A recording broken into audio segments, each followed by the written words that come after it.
शकुंतला और दुष्यंत।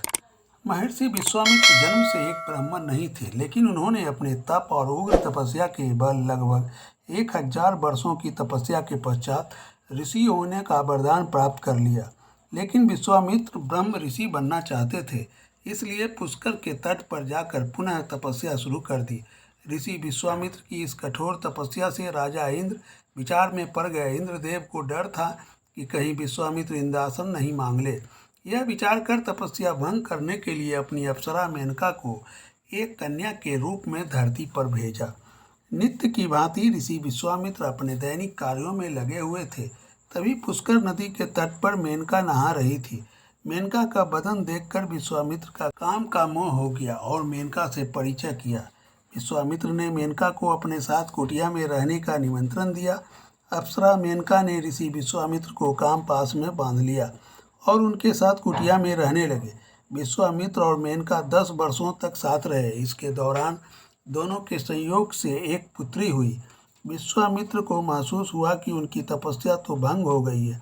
उन्होंने अपनी दिव्य शक्तियों से पता लगाया कि ये सब देवताओं का किया कराया है। ऋषि विश्वामित्र के गुस्से से मेनका कांपने लगी, लेकिन विश्वामित्र ने मेनका पर कोई क्रोध नहीं किया और उसको वहां से जाने को कह दिया। महर्षि विश्वामित्र ने काम पर विजय प्राप्त करने के लिए कामदेव की तपस्या करने का निश्चय किया।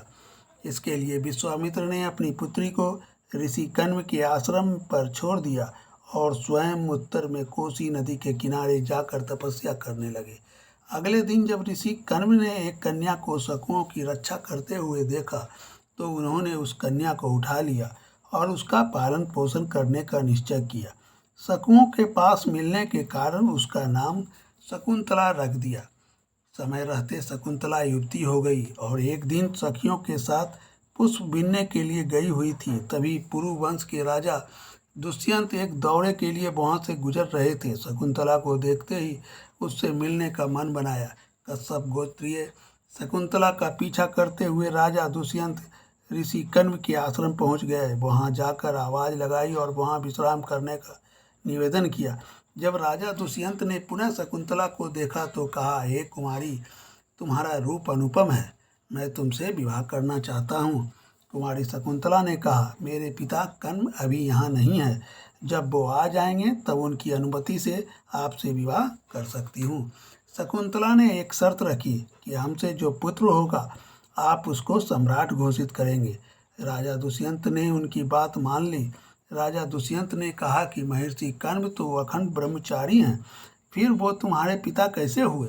शकुंतला ने बताया कि उनके पिता विश्वामित्र हैं, जो तपस्या कर रहे हैं, और मेरी माँ देवलोक की अप्सरा है। जन्म से ही ऋषि कण्व ने ही मेरा पालन पोषण किया, अतः वो ही मेरे पिता हैं।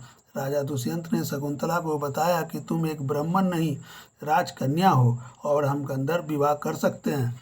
तुम अपने आप को मुझे दान कर दो। राजा दुष्यंत के निवेदन पर शकुंतला ने विवाह कर समागम कर लिया। कुछ समय पश्चात राजा दुष्यंत शकुंतला को दिलासा देते हुए कहा कि मैं शीघ्र ही तुमको यहाँ से लेकर जाऊँगा। शकुंतला को अपनी एक अंगूठी देकर वहाँ से चले गए। जब महर्षि कण्व आश्रम आए तो शकुंतला अपने पिता को सब कुछ बताने से डर रही थी। ऋषि कण्व ने अपनी दिव्य दृष्टि से सब कुछ जान लिया और मुस्कुराते हुए कहा, बेटी, तुमने कोई गलत काम नहीं किया है।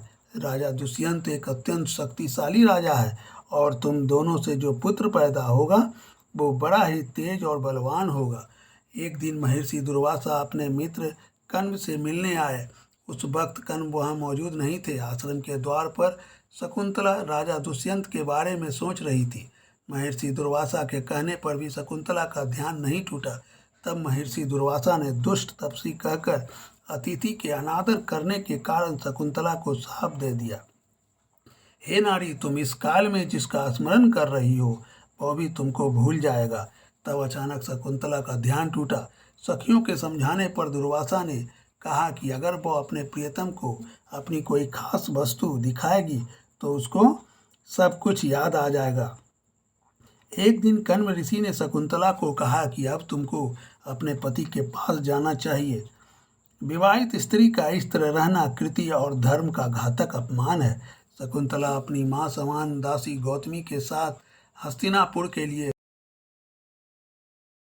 निकल गई। रास्ते में गंगा से पानी पीने के लिए जैसे ही शकुंतला ने अपनी अंजलि भरी तो उसकी अंगूठी पानी के अंदर गिर गई, लेकिन उसको इसका पता नहीं चला। जब शकुंतला हस्तिनापुर पहुंची तो उसने स्वयं को उनकी पत्नी बताते हुए कहा, आपके राज्य का सम्राट उनकी कोख में पल रहा है। तब राजा दुष्यंत ने तपसी स्त्री कहते हुए शकुंतला का तिरस्कार किया। तब गौतमी ने कहा कि तुम इनको अपनी अंगूठी दिखाओ। शकुंतला ने अपनी अंगूठी ढूंढने कोशिश की, लेकिन उसको नहीं मिला। तब राजा दुष्यंत ने उसको वहां से जाने को कहा। गौतमी ने कहा कि हम वापस ऋषि कर्म के आश्रम लौट चलते हैं, लेकिन एक दास ने कहा कि हम शकुंतला को यहीं पर छोड़कर चलेंगे। इतना कहकर दासी लोग वहां से निकल लिए। राजा दुष्यंत का महामंत्री ने शकुंतला के प्रसव तक उसको अपने आश्रम पर ठहरने का निवेदन किया। शकुंतला के अनुमति के साथ दोनों आश्रम की तरफ निकल पड़े। रास्ते में शकुंतला की माता मेनका प्रकट हुई और शकुंतला को अपने साथ लेकर अदृश्य हो गई। मेनका शकुंतला को लेकर ऋषि मारीच के आश्रम गई और उसको वहां छोड़कर वापस स्वर्गलोक चली गई। एक दिन राजा के कर्मचारी ने एक मछुआरे को राजा की अंगूठी चुराने का जुर्म में गिरफ्तार किया और राजा के सामने पेश किया। मछुआरे ने राजा से विनती की कि महाराज, ये अंगूठी मुझे प्रातःकाल एक मछली के पेट से मिली।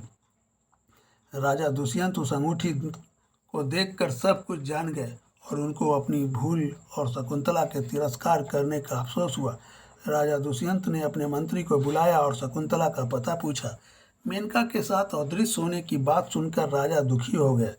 लगभग 6 साल बीत चुके थे। एक दिन भगवान इंद्र का दूत राजा दुष्यंत के दरबार में आया और दानवों के खिलाफ युद्ध में देवताओं की सहायता करने का निवेदन किया। दानवों और देवताओं के बीच घमासान युद्ध हुआ।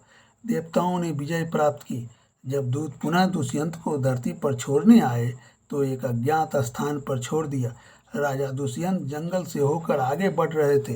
राजा दुष्यंत ने सुना कि कोई बच्चा खेल रहा है। ढूंढते ढूंढते दुष्यंत उस बच्चे के पास पहुंच गए।